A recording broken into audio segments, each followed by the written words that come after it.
سب سے پہلی بات یہ کہ زندگی کی سب سے بڑی حقیقت موت ہے. ہم بھلائے رکھتے ہیں، اپنے ذہن سے اسے دور رکھتے ہیں، لیکن واقعہ یہ ہے کہ زندگی کی سب سے بڑی حقیقت موت ہے. خدا کے منکر پیدا ہوئے ہیں لیکن موت کا انکار کرنے والا تو کوئی پیدا نہیں ہوا. اس لیے میں نے آیت آپ کو سنائی، کل نفس ذائقۃ الموت، ہر سی نفس کو موت کا مزہ چکھنا ہے، ہر جاندار کو موت کا مزہ چکھنا ہے. ثم الینا ترجعون، پھر ہماری طرف لوٹا دیے جاؤ. تو زندگی کی سب سے اہم حقیقت موت، اور موت کے بعد رجوع الی اللہ، آخرت، یہ سب سے بڑی حقیقت ہے.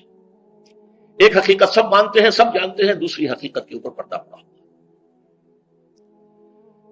میں نے اس اعتبار سے نوٹ کیا، یہ الفاظ قرآن میں 3 مرتبہ ہے، کل نفس ذائقۃ الموت، ہر جاندار کو موت کا مزہ چکھنا ہے.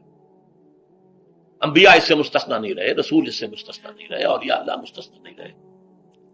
وقتی طور پر استثناء حضرت عیسیٰ کا ہے کہ ابھی وہ زندہ ہیں، لیکن عیسیٰ یاتی علیہ الموت، حضور نے فرمایا عیسیٰ پر بھی موت آئے گی. جب دوبارہ آئیں گے، زمین پر اتریں گے، پھر اس کے بعد اوپر موت وارد ہوگی، ان کی نماز جنازہ پڑھی جائے گی، انہیں دفن کیا جائے گا حضور کے پہلو میں، شادی بھی کریں گے، اولاد بھی ہوگی. باقی تو یہ ہے کہ کل نفس ذائقۃ الموت، سب کو موت کا مزہ چکھنا ہے. عیسیٰ بھی بالآخر اس سے مستثنا نہیں رہے گے. بلکہ قرآن میں ایک جگہ کہا گیا ہے افئن مت فہم الخالدون، کیا ہے نبی اگر آپ کا انتقال ہو گیا تو یہ کیا ہمیشہ رہیں گے؟ کون ہے دنیا میں جو ہمیشہ رہے؟ انتقال تو ہونا، آپ کا بھی ہونا ہے. انک میت وانہم لمیتون. یہ تو مختصر ترین الفاظ تھے. اس سے آگے بڑھیے، سورہ انبیاء میں فرمایا کل نفس ذائقۃ الموت ونبلوکم بالشر والخیر فتنہ والینا ترجعون.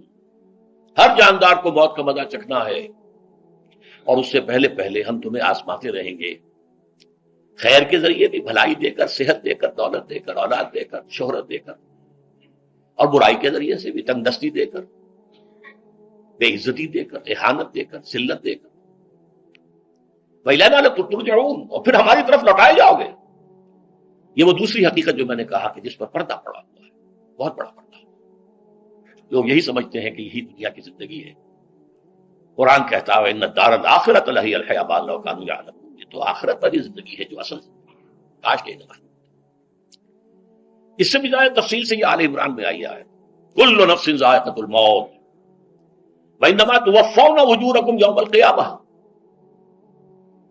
ہر جاندار کو موت کا مزہ چکھنا ہے، اور پھر تمہیں پورا تمہارا اجر اور بدلہ دے دیا جائے گا قیامت کے دن.